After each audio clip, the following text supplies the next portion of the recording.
Train is in the building.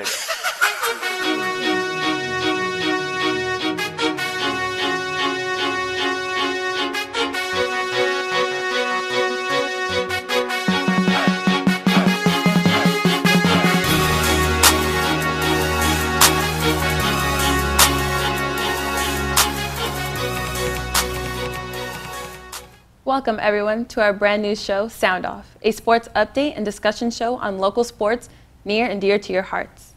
I'm Soad Balazi here with my fellow broadcast partners Josh Kinder and Dylan Collins. Our main focus of this program is to catch our viewers up to speed with the young, amazing athletes coming out of Northern California, while also providing valuable content about community college athletics. Let's start off the show today by sharing some of the latest scores and news from some of our Northern California schools. For men's basketball, Yuba leads the Bay Valley Conference as they are on a 15-game winning streak. On February 1st, the Solano Falcons knocked off the Contra Costa Comets by a score of 75-53, but since have lost their last two. Diablo Valley has won 6-4 in their last 10 games and are in the middle of the pack in the Big 8 Conference, which Santa Rosa leads with a 10-3 conference record. The Fresno City Rams and the San Francisco City Rams both lead their respective conference, with San Francisco having won 9 of their last 10 and Fresno City winning 8 of their last 10. Switching to women's basketball, Laney College and Solano Community are both on top of the Bay Valley Conference, having an 11-2 record within conference, while Marin, unfortunately, going winless this season, are stuck at the bottom. San Francisco City riding high in a 12-game winning streak ahead of Chabot College by a few games in the Coast North Conference for first and second place. In the Big 8 division, Diablo Valley has a chance to reach first place with the win over Modesto and a Sierra loss against Santa Rosa. Now, moving on from the court to the diamonds. The men's baseball season is still fresh with conference play yet to begin. However, some ball teams are getting off to a great start. Laney College is 5-3, American River and San Joaquin Delta already in stride at 8-0, and Ridley College ahead of the Central Valley Pack stringing together 9 wins. Some upcoming games to be on the lookout for are February 18th, which is jam-packed with Shasta versus Napa, Santa Rosa versus Solano, and the Fresno City Rams go head-to-head with Sacramento City. Also, Ridley looks to win 10 in a row against De Anza College. All right, let's dive in with women's hoop. Lady Falcons have had a lot of success going 10-2 in conference play. They are also on a 5-game winning streak with the playoffs in arm's reach. So the question for the fellas is, how do you guys think the Lady Falcons are able to maintain this level of success, and can they maintain it going forward? Josh, your thoughts? Well, first thing that the Lady Falcons do exceptionally well is ball control. Jamie Slay, Lizzie Rorick, and Kiara Reed are the top 3 rebounders on that team, for a team that is exceptional with rebounds. Another thing that they do is practice. On the game against Merritt, Brooke Gibbons, who was the best by player of the game, said, and I quote, "We had one of our best practices ever that week," and apparently it continued over with them continuing that winning streak. So hard practice, hard work, and taking control of the rebounds and taking advantage of missed chances is how they're able to continue this dominance. Yes, I agree. I want to also start it off by addressing their rebounding. Statistically, in the conference, they're second in offensive rebound, 5th in defensive, and 2nd just in total rebounding. So we all know the more rebounds you get, the more second chance opportunities you're going to get. Put the ball back up. That's always going to help and lead to more points. Also, they're 2nd in rebound margin, which also means that they're not just getting rebounds, but they're out rebounding their opponents by a well margin, 2nd in the conference. So that's always good, and that's always going to lead to success.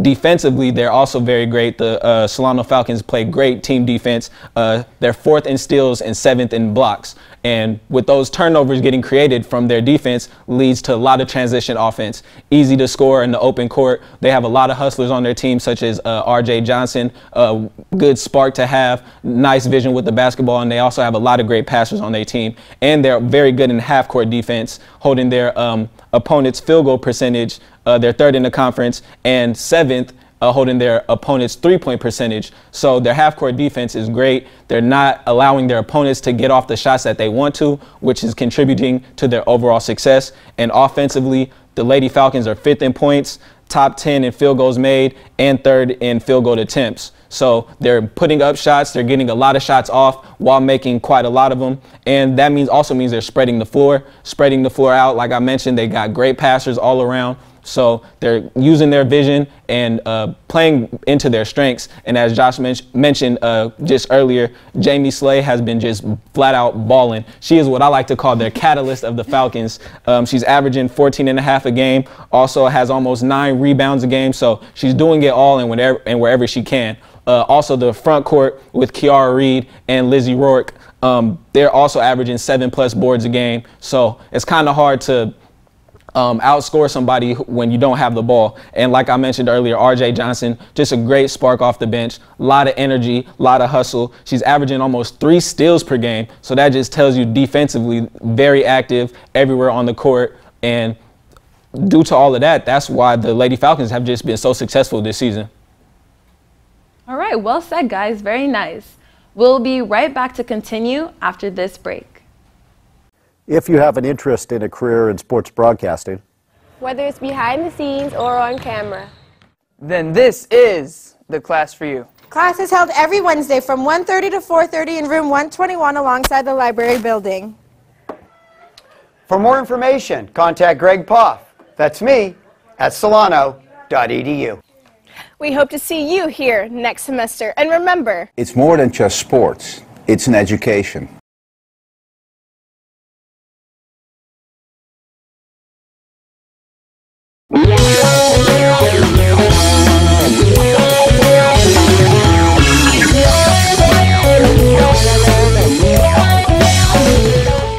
Welcome back, everyone. Let's jump right in and talk about a team that is on fire across the Bay.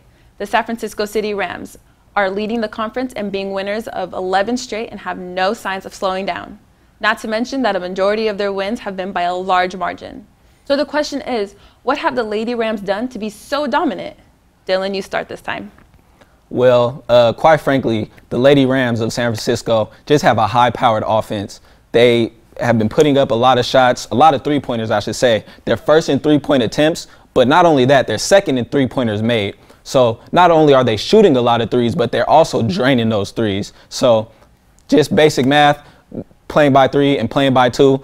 If you add them by threes, you're going to end up with more points at the end of the game. So they do have a lot of shooters, and they're also in their own conference top 10 in points per game, three-point percentage, and assists. So that tells me ball movement is key, and that they're just playing great team offense.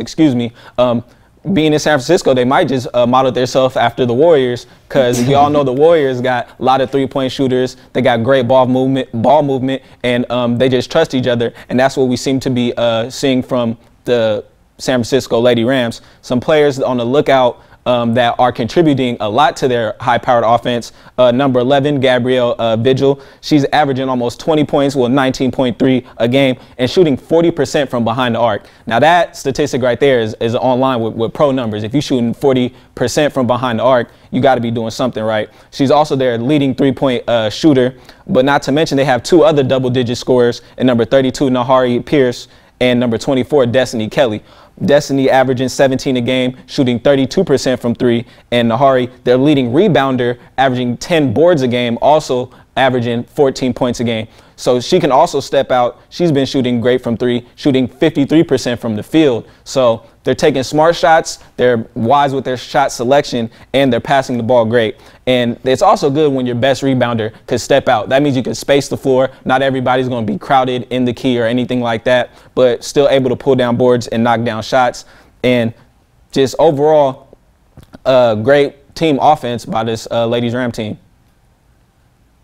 Yeah, when I watched their game against Los Pasates College about a few days ago, and one thing that I noticed is that they're extremely well on stealing and scoring and capitalizing off a fast break and getting momentum back on their side. As you said, Gabrielle Vigil is extremely incredible at three-pointers. She has like 33 three-pointers this season already, and that's just in conference play. They pass the ball around extremely well. There's always someone open, and as you said, shot selection, they're extremely well at that. And honestly, they're just an above par team, basketball team, and I don't see their dominance stopping anytime soon. Okay, switching to men's basketball, but sticking with the theme of dominance.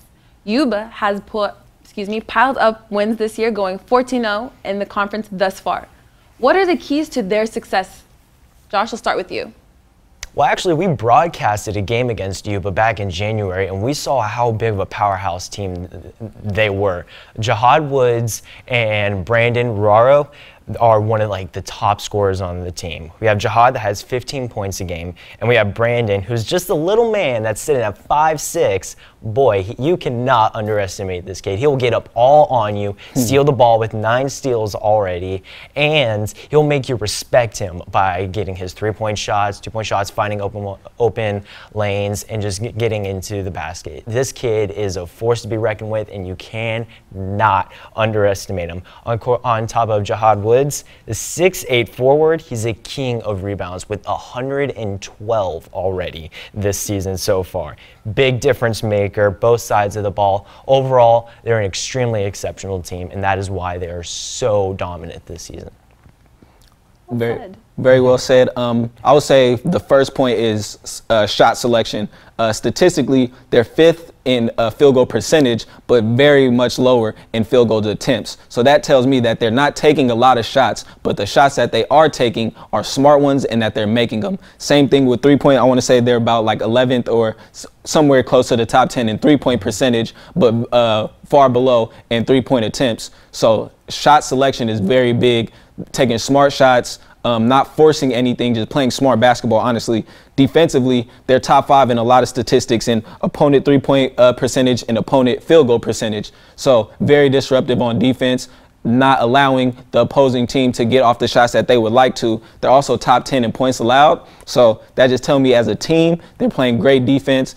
Individually, like you said, Woods playing great.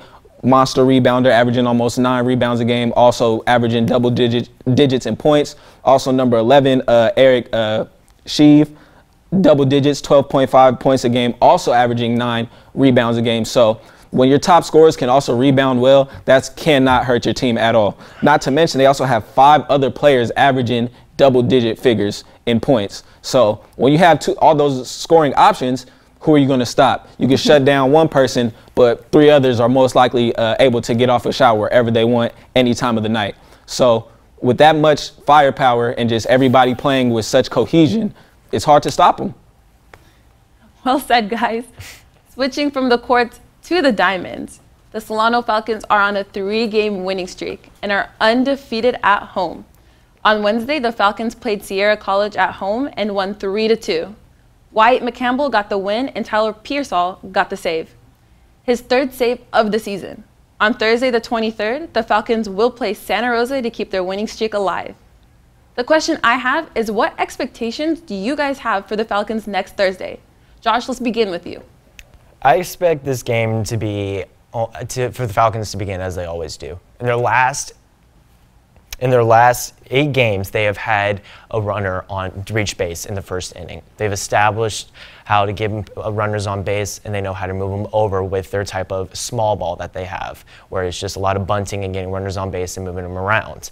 I also expect Santa Rosa to come out hard. They are a powerhouse team. They already have 8 home runs, and this is a league where it's pretty difficult and rare to have home runs.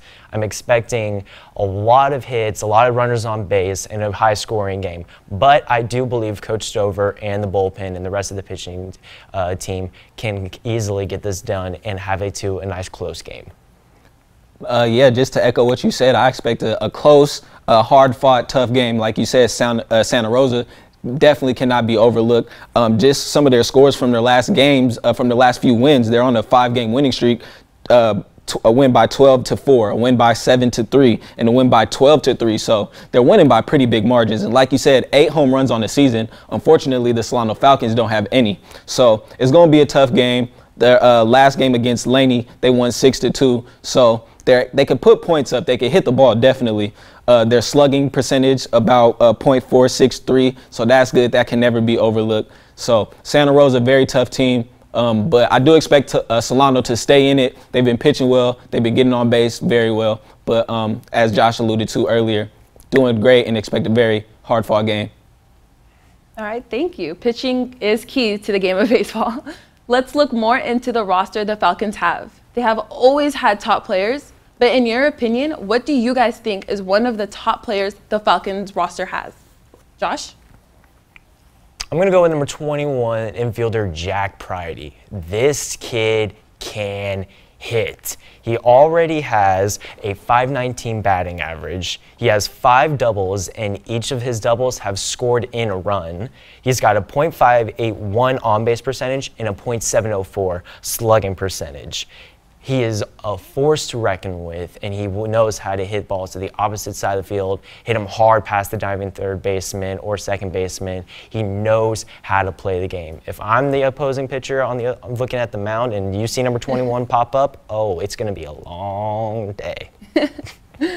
Yeah, I totally agree. I was just basically echo what you just stated about my man Jack. He's been going in, balling, playing hard, probably just been putting extra work in that batting cage, and it's apparently starting to pay off. Like you said, his slugging percentage, .704, that's pretty good, even though it's still early in the season. No conference game has been played, but if this is an indicator of what's to come for the rest of the season, then, man, yeah, stay on the lookout for my man Jack Pridey. He's only Pridey.